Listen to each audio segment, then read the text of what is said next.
It began just after midnight, rain hammering against the windshield as Emily drove alone down Highway 47.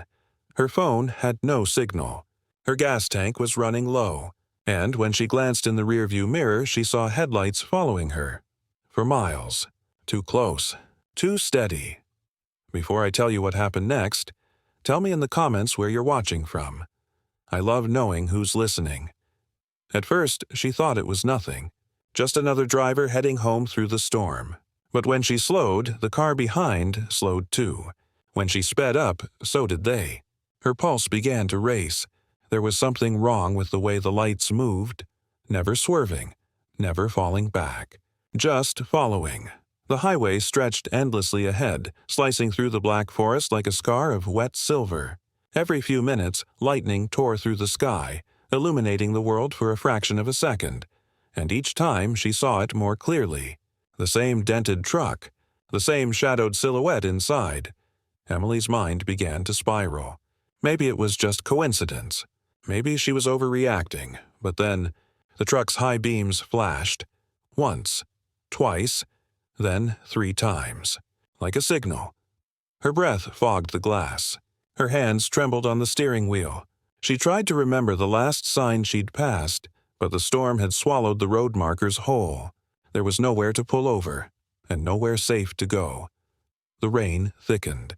The world became a blur of gray and white. Then, suddenly, the truck surged forward. It was close now. Too close. Its grille filled her rearview mirror, its engine roaring like a beast.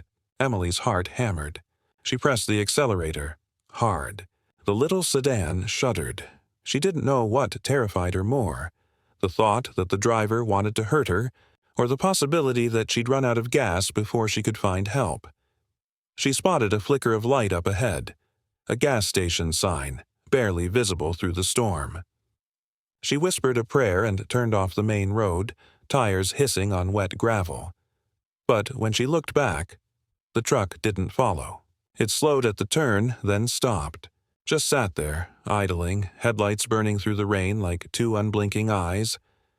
Inside the gas station, the world felt almost too quiet. The fluorescent lights buzzed weakly. A man behind the counter looked up from his newspaper, his expression unreadable. "Everything okay, miss?" he asked. Emily's voice shook. "Someone was following me." He frowned and stepped to the window, peering out. The truck was gone. She felt dizzy with relief, but also confusion. She was sure it had been there. "I swear it was right there," she whispered. The man hesitated, then said softly, "You're lucky you stopped. That stretch of highway, it's dangerous at night." She nodded, trying to catch her breath. She filled up her tank, grabbed a coffee, and when she stepped back outside, the rain had eased. The world smelled of wet earth and gasoline. For a moment, she thought she'd imagined it all. She got back into her car, started the engine, and began to drive again. The night felt lighter somehow, calmer. She turned on the radio. The sound of a soft song filled the car. But then, from the back seat, came a sound, a quiet, deliberate click. Her heart froze. She looked into the rearview mirror and saw movement. Someone was there. A man's voice whispered from the shadows. "Keep driving." Her scream caught in her throat. The car swerved, tires skidding on the slick road. She slammed the brakes, the car spinning to a stop at the edge of the forest. The door behind her flew open and the man bolted into the trees. She caught only a flash of his face, pale, drenched, and wild-eyed. Moments later, the truck appeared again, headlights sweeping over her like a ghost returning to life. But this time, the driver jumped out. A woman in a raincoat holding a flashlight. "Are you okay?" she shouted. "I was flashing my lights, trying to warn you. I saw him climb into your back seat when you stopped at that red light earlier." Emily's whole body went cold. The world tilted. She understood everything all at once.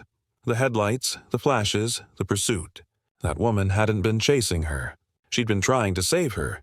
The police found footprints leading into the forest, but no man.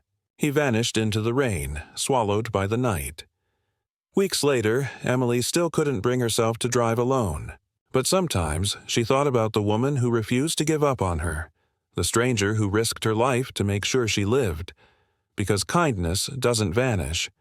It waits, and it finds its way back, even on the darkest roads. So, if this story sent chills down your spine, make sure to hit subscribe and share it with someone who loves true horror stories. You never know. Your share might remind someone to always check the back seat.